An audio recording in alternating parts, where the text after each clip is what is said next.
back at you with another one. Tonight we got for you another fellow Brooklynite, the independent, underground, award-winning hip-hop artist, Dex McBean. Hey.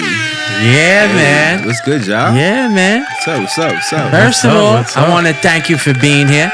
Thank you, guys. You man. could I be appreciate it. anywhere else in the world, but you're here with us. You're here with us, baby. Thank you for being here. The Benny and Steve Show. Yes, Yeah, sir. man. Let's get right into it. All right. What's up, fellas? Dex? What's up, brother? I'm good, fellas. I'm good. You know, traffic was good coming here. We had some sun showers, but it's all right. Yeah, it rained a little bit. Rain. Yeah. A little bit.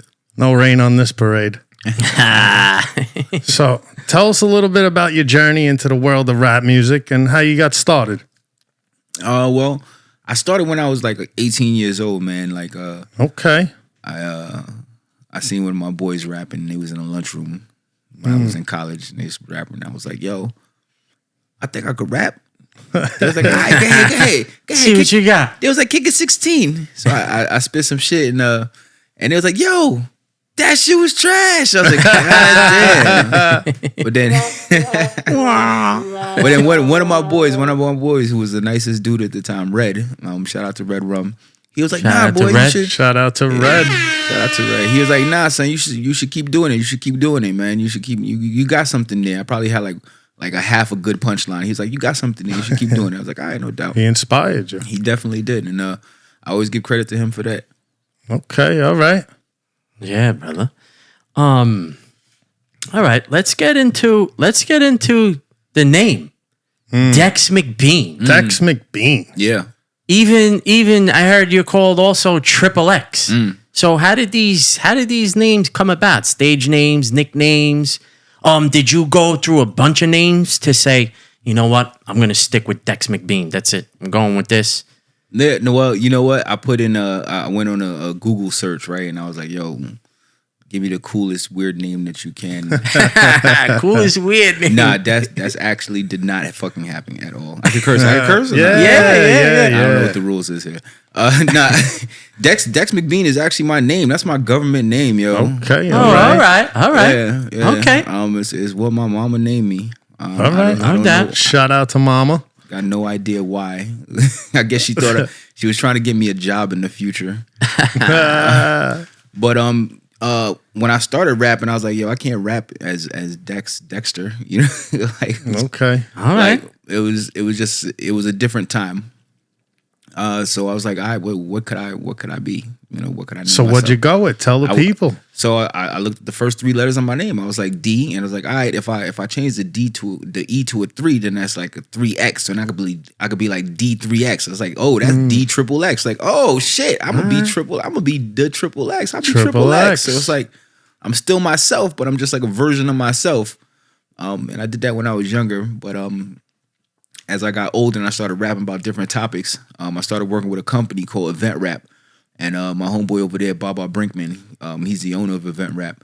Okay. Yeah, he's like, we do like raps for like schools. So we do. I've done PhD courses and turned them into raps. Oh, okay. Look at that. Yeah, and he's like, yo, you know, since this is really like you're getting corporate money for this, man. So That's why not big. just go with your name? He's like, your name is cool. I was like, bro, you ain't grow up named Dexter in Brooklyn in the 90s. Yeah. Nah. But I tried it on for size, and everybody's been like, yo, that's a cool ass name. And I kind of side eye him every time they say that, because I'm like, yo, Yeah, man, you sure? you're not playing with me, right? Like I could have called myself this the whole time. Could have been me. Yeah, it could have been me, you know, instead of a different version of me, you know, but yeah, that's how I got it, all these names, and finally I'm settled on this one. But anybody that know me, call me Trips, or they call me Triple. I call you Trips. Yeah. That's how I know you. Yes, sir. No doubt. There's a story behind Yeah, that. couple different names. A But, couple different people call them different things. Yeah. I hear you. Yeah, Hey, this is- it's working, right? Yeah, So- it is working.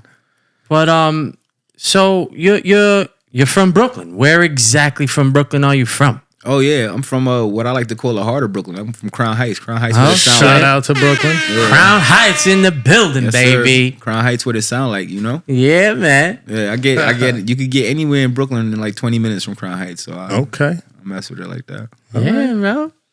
That's where it's at, my man. Yes, sir. So your latest album, Wealth, acronym for We All Live to Hustle, it's been generating a lot of buzz. Yeah, I like that. Yeah. What was the inspiration behind the project, and what can fans expect from it?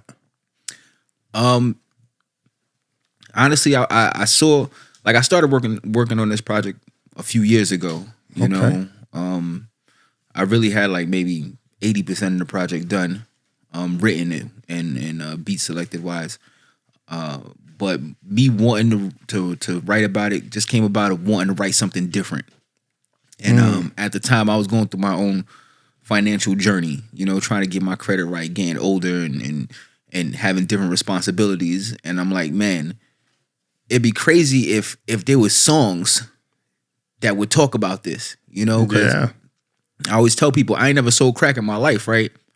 But I know how to make crack. You know what I'm saying? Hip hop told me how to make crack. I know I at least know the ingredients. You need water, fire, cocaine, baking soda, you know, microwave ice, you know, like I could at least put it together if I needed to. Now imagine if I heard more songs when I was growing up about how to build wealth, about building generational wealth, about wealth, making businesses, you know, maybe more of the dudes on the block would have wanted to be businessmen instead of drug dealers and shit. So I was like, all right, I could rap, you know, and I could rap. I could rap about anything that I want. So I figured, all right, let me see how dope I can make this topic sound. You know, how dope can I make generating financial wealth and generational wealth sound? You know, and once I got down that path, the stuff it started sounding like, okay, I got something here. You got your lane. You know, I found something that is it because really most people don't know about finances?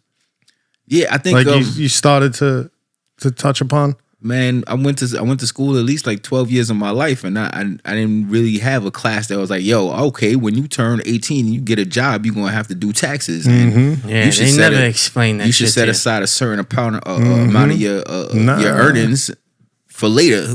You know, all they did when I went to college, they was sitting outside the campus with a Frisbee and a water bottle, like, yo, you want $2,000? I'm like, yo, hell yeah. You know? And that shit puts you in shackles for, like, you know, a good portion of your life. Okay.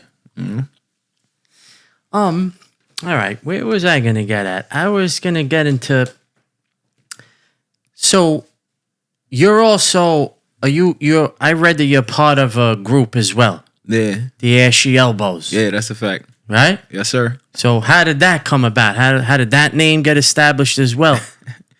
Yeah. The Ashy Elbows is my band, and you know, it's my band with my homeboy Dino Snuff. Dino Snuff. Shout out to Ashy Elbows and Dino. Shout out to Snuff. Yeah, man. Snuff. Yeah, man. When we was younger, we used to work with producers, and they named our in-house producers named themselves the Grease Made Producers. And at the time, it was like a joke. We was like, all right, since y'all are Grease Made Producers, we gonna call ourselves the Ashy Elbows. Fuck that, you know what I'm saying? Because we fucking up all y'all beats. We killing it with the bars, da-da-da. So it was like an inside joke inside the studio that we had. Shout out to my man Conversation, and shout out to my man A-Rod Grimes. It was a Grease Made Happiness production and whatnot. But then one time we had a show in Long Island. I remember this day vividly too, because K Slay was hosting the show. And it was a day. R.I.P. to K Slay. It was a day. It was a day that he discovered a dude named Big Lou. And before we went on stage, like I think Lou had just performed, and he had the crowd buzzing, and it was really like nobody was really paying attention to what was going on stage. But as soon as K Slay announced this, he looked at the paper, and then you know how he wore them glasses, right? He fixed his glasses. He looked at the paper again. He's like, am I reading this right? Now coming to the stage, the Ashy Elbows. And you know that scene in the movie, like when the record skip, like, yeah, like that. And then everybody turns around and looks and is like, yo, what the fuck, yo?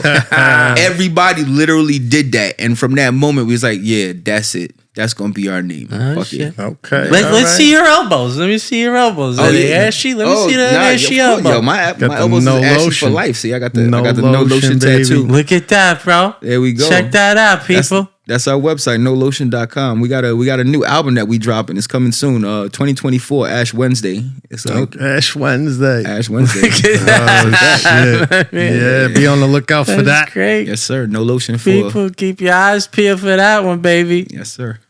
So I think I read somewhere Lupe Fiasco once saying you're one of the best MCs on the planet. Yeah. How did this connection even come about? Oh man, it was during a time when between the Ashy Elbows putting projects out where I just went on a mission to just like refine my skills. So there were a couple of freestyle competitions that go on in New York City that I started to become a part of. One of them was Supreme Bars, and one was Freestyle Mondays, and one of the longest running ones is a competition called EO Dub, End of the Week. And in that competition, you know, they put you through the test of an MC. Right. You know, they make you do a freestyle, they make you do an acapella, they make you do a cypher with 3 other dudes. You know, the DJ will spin a beat and it'll speed it up 70 BPMs, then it'll slow it down. Know, and then they'll give you a bag with it's like items. A rap obstacle course. It's like a rap obstacle course, exactly. So I started to enter into these competitions, and this was one time that I was there and I was doing the competition. And at the end of the competition, I didn't even notice, you know, Lupe would just happen to be in the building. And at the end of the competition, he was like, yo, you killed it, bro. It was like, yo, so how long did you know you was nice? And I was like, oh, shit. But that's got to feel fucking great, right? Yeah. A guy of his caliber Listen. acknowledging you, you know? How did that? I don't even know how I How did dealt you with absorb that? Right. For like a month or two after, I was just floating on cloud 9. Like, yo, man. you know, this is the guy that Nas is like, yo, if there's anybody that's next generation that's like me is Lupe, you know, and Lupe is like, nah, you're nice. I'm like, what? I'm nice, bro. You know, I'm listening to murals. You know what I'm saying? That's great, bro. That's great, know? man. So it's dope, and he's a dope dude and an individual as well, man. So, shout out to Lupe. Yeah, Lupe. Look at that. Can you share some insight on how the creative process works for you? How do you go about, you know, creating your lyrics and producing the album or songs? Yeah. Do you write in the book? Do you got the little black book? Remember the old school black book? How everybody used to carry? I used to have a little green steno notebook, you know what I'm saying? And then shit evolved. I got a sidekick back in the day, and then it was over from there. It. I haven't written in nothing since then. But when it comes to writing topics and songs, usually I go with what I feel hasn't been said, you know, or a situation that hasn't been talked about, because those are the most fun things to me, you know. Or I'll even do something like with this wealth album. I figured, all right, I'm gonna do a financial literacy album.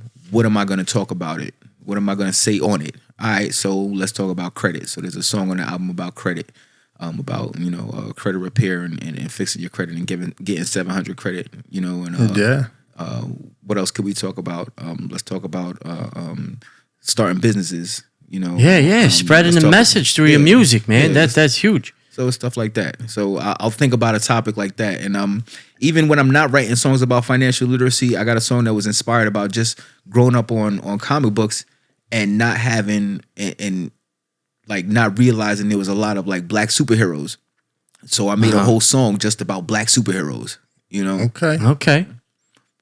That's usually what happens. And then I see what I can think about from that topic. Like what's lacking. Right. Let me fill that hole. Yeah, and I'll just like, and sometimes it's just fun stuff. Like I got a joint coming out probably like in like 3-4 months about Pokemon. Like, all right. How cool, how fucking dope can I make a song about Pokemon? Okay. All right. So we mentioned the Ashy Elbows. Yeah. They were considered for a Grammy, no? You guys? Yeah, I mean, there's a level. Definitely you were in consideration. Considered. Not nominated. Definitely considered. Not nominated. Considered. Okay. So like 08, and this is something that I didn't even know till like years later, because the list is like secret. The people that they have on that list before the actual nomination list is like, it's like proprietary or whatever. But in like 08, we put our second album up for nomination because we became a part of the recording academy and we're like, all right, let's fuck it. Might as well, right? Let's throw it up there, see what's good. So, we think that you were in the running, in other words. You were in the race. Bro. Exactly. We felt that we were in Listen, we it's were making great. good enough music. It's great that you're even being acknowledged by Lupe, by being a nominee, whatever. Not a nominee. Considered Nominee, yeah. So, what keeps you motivated and unique to the crowded field of hip hop rap music? Yeah, how do you stay sane? Obviously, you kind of just answered it by trying to fill that hole. Yeah. Pause. But the pause. The motivation behind doing it. I think I'm in a space in my life that I want to see how good I can be at writing.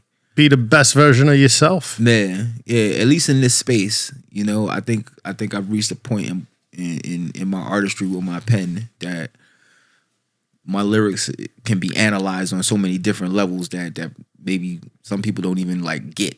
But surface level is like, oh, that shit is dope. But if I know how like I write like double and triple entendres, just because like you can think of one bar 4 different ways. Yeah, it's sick. So I think that just the pursuit of seeing how often I can do that, how well I can do that, how many topics I can do that, and also how I can teach people something while doing that. That is something that keeps me motivated and wanting to keep writing. No doubt. Okay. What's rap has multiple styles. There's trap, there's old school, there's mumble rap. The mumble is style. I guess mumble is a style. Yeah, I believe it is mumble rap style. But what category do you fall into? I'd say right now, especially with this album, I call it Finlit. It's like financial literacy rap.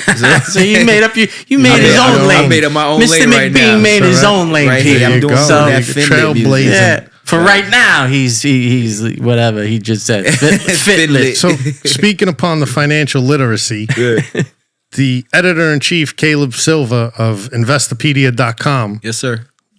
Where did that connection come from? What was that experience like? Oh, man. Yeah. Shout out to Caleb, man. Caleb is a cool dude. And also a big hip hop fan, which is dope. Like he raps too. He like sometimes he spits bars. Be on the lookout for Caleb's album. He spits bars on his podcast, the Investopedia Express. So definitely check that out. Check that out. Investopedia Express. Nah, I was on Twitter one day just being annoying or X or whatever they call it now. X, yeah. Just like, yo, I got this freestyle about credit repair. You should check it out. Just that's what I do in my free time. Yeah, you got a network. Yeah, my man Snuff said, you are what you do when you have nothing better to do. Oh, look at that. Okay, man, that makes sense. So one day I was just on there just like annoying people like, yo, check out this credit repair freestyle. And he happened to be one of the people that I hit. And he was like, this is really fucking good. I was like, yo, thank you, man. He invited me to be on his show. And he was like, yo, we got a subject called topic of the term of the week. Could you write a rap about that? Like, yeah, of course. I got you. Yeah, I did that. And, from there, we just became cool. And, that's what's up. That's what's up. He's actually featured on this new credit repair freestyle that I got coming out. Okay. Well, it's actually out right now. It's over the Wu-Tang Cream beat, but it's describing how to get 700 credit. And he's doing the intro. Be on the lookout for that one, people. Yes, sir. Go check it out. Yes, sir. And you also do that poetic rap, right? What do they call it? What's the proper term for that? You're a half a poet as well. I'm a half a poet. He's I'm a half a poet. He didn't even know. Yeah, I ain't even know. Rap stands for rhythm and poetry. That's a fact. My man. Steve with the bars. He knows. You're right about that, but there's a proper term is where I'm getting it. What was that? Like you either call yourself a poet or like a spoken word artist. Spoken word. That's what he was looking for. That's what I was. That's what he was getting at. Like honestly, before I started getting into the spoken word poetry scene, I didn't really understand the difference. You know, but there are people that are something that they call page poets, who kind of sit there and they read their poetry, express themselves. And then there are people that actually. That top of the dome or something like that. I know some people that do top of the dome, and then some people that just write their poetry, and then there's some people that perform their poetry, where it's more like, I'm saying my poetry, but I'm expressive about it, you know, in the way that I'm controlling the room. That's more of a spoken word artist because they're definitely creating more like of an ambiance of artistry when they're delivering their poetry. Is that more harder to do for you? Nah, I wouldn't say it's harder. No. It's actually, to me, it's more fun. Okay. I wouldn't say, I can't even say more fun because they both have their lanes, right? They're My poison, right? They both have, yeah, okay. My hip hop heads go like, "What you talk about? You a poet now?" Yeah, My poetry heads yeah, like, "What, that's you a what I'm rapper saying. only?" Yeah, Like, nah. But they both. What do you like better doing? What do you like doing better?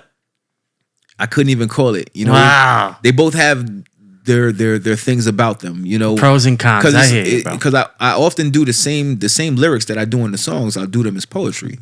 Okay, that makes sense. It's like doing just it's slower, like, probably. Yeah, it's like doing a song without the beat.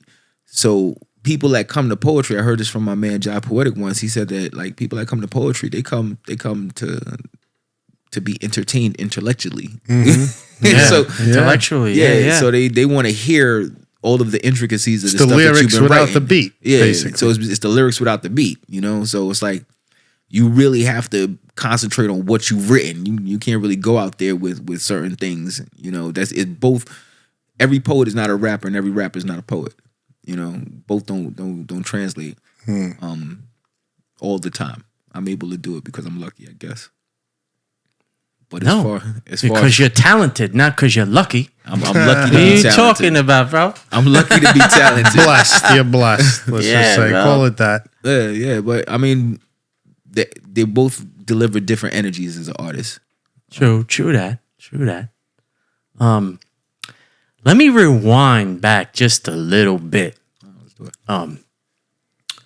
What can you tell us and the fans about the Hood Hefners? Oh shit! Hey, Because this is where I first heard of you. right. Yeah, this is where when you the connection was made. collaborated with my boys, the 6-7 mob. Oh yeah. And that's when I first heard of you guys. So you were with another group before the Ashy Elbows, the Hood Hefners, correct? Yeah, well, actually, the Hefners was actually our original label. The Hefners was the production company. It was started by my man Conversation. It was Snuff was a part of it. A-Rod Grime, who was also part of the Grease Made producers. And then we had a couple other artists that we worked with.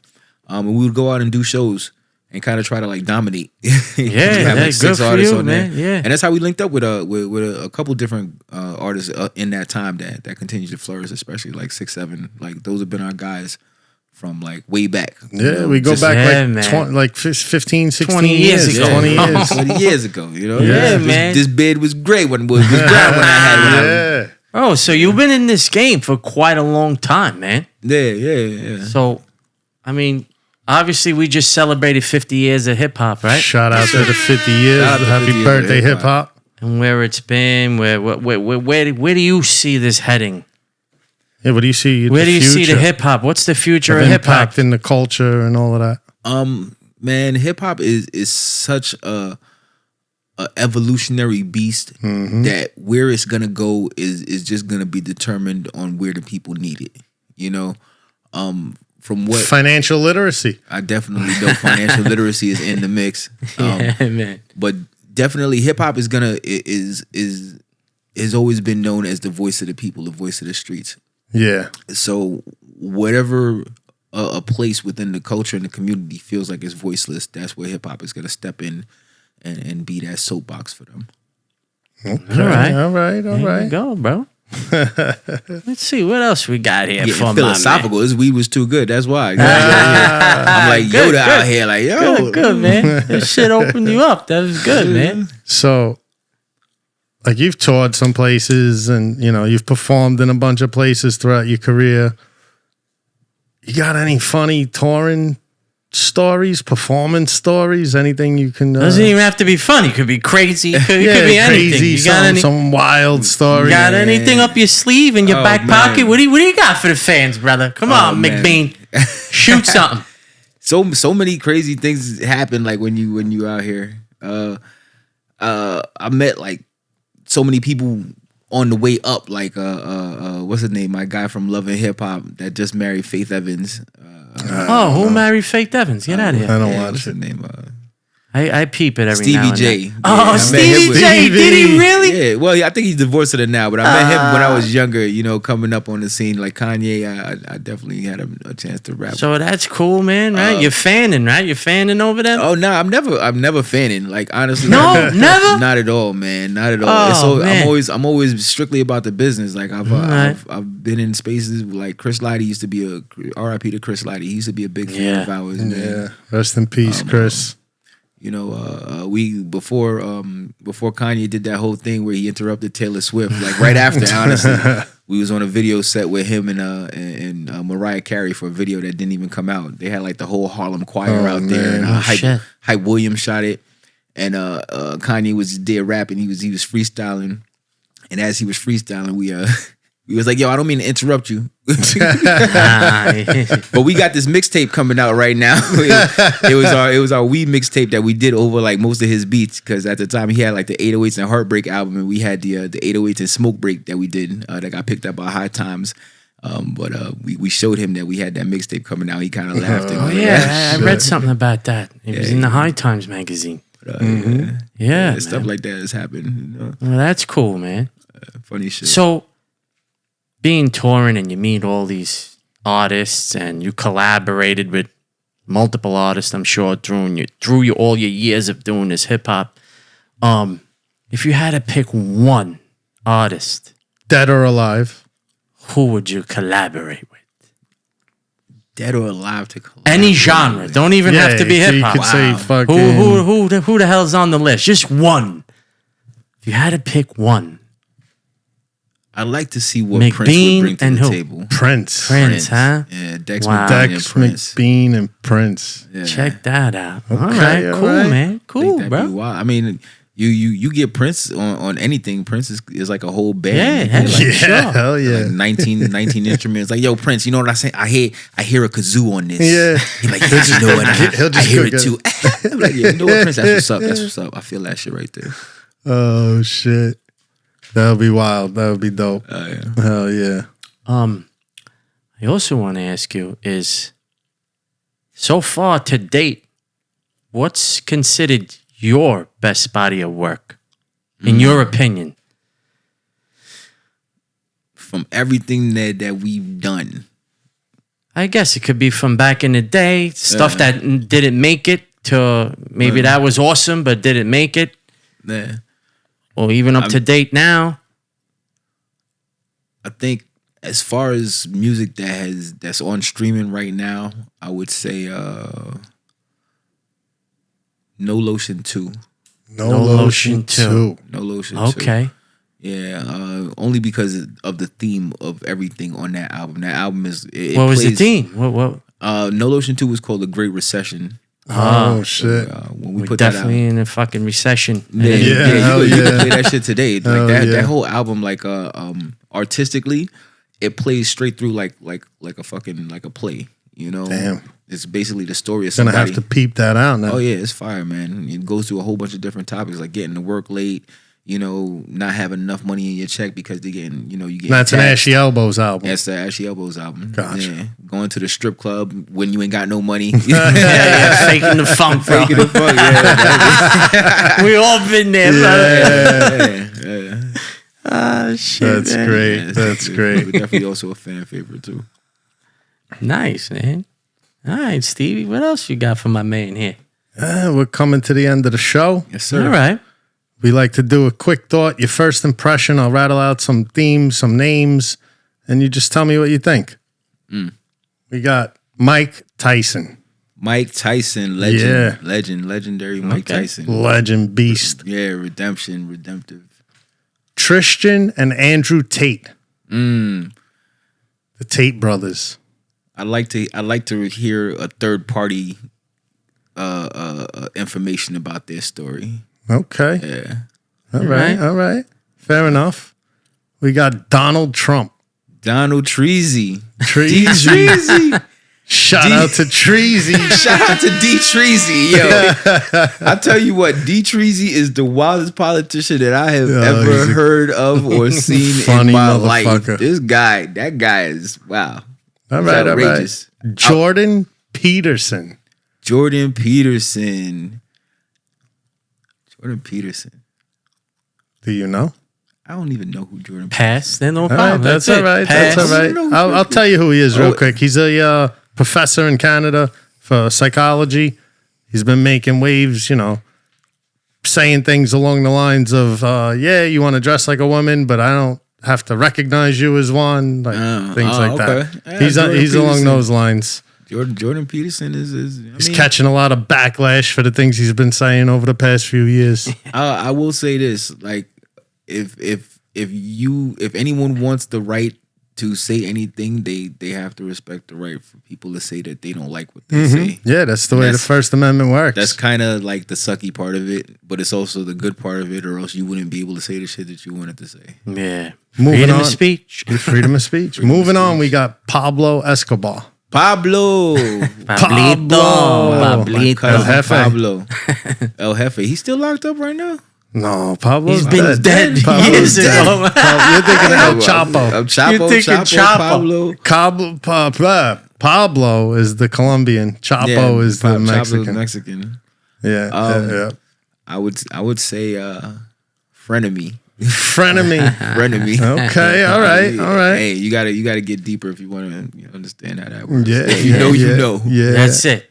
There you go. What about central bank digital currency? Sand through the hourglass. Sand through the hourglass. Yeah, all right. Hopefully the time is up, man. Yeah. What about you got the BRICS nations? BRICS. The BRICS. Ooh. I want to say like revolutionary, but it also is going to change all of my shit. It's gonna hurt the American dollar for sure. Like I like going to the 99-cent store and shit is 99 cents. Yeah. I hear you, bro. Can't go to Dollar Tree and shit is $2. That's not how I like it. Lastly, we got traditional women versus modern women. Baby pictures. Baby pictures. You gotta show us the baby pictures for proof. I just want to make sure. So that's all we got for you. Once again, thank you for being here. Oh man, The thank you mic, guys. the camera, Mr. McBean. Yes. it's all yours. The camera's all yours. Let the people know what's up and coming, Hey, what's popping off. Hey. Let them know where to find you. hey. Well, definitely check me out on my MySpace, on my Instagram, on my Cash App. You can follow me at Dex McBean. That's DEXMCBEAN. Or if that's too much for you, you can check me out on wealthymusic.com. That financial literacy album, Wealth, We All Live to Hustle, is coming out soon, but you could pre-order it right now. Listen, if you believe in financial literacy, if you believe it should be for the people, then this is where I need your support. You know what I'm saying? I'm trying to make this album compete with the industry standard, so I need everybody to hop in. I haven't met anybody yet from honestly, I haven't met anyone from drug dealers to boardroom CEOs. It's like, yo, this is a bad idea. So, I definitely need y'all to tap in, check me out, wealthymusic.com. And shout out to fucking Benny and Steve, man. Yeah, man. Yeah, Great man. Thank you. Thank you, people. Don't forget to like and subscribe to the channel. We out. Oh, And we out, baby. Peace.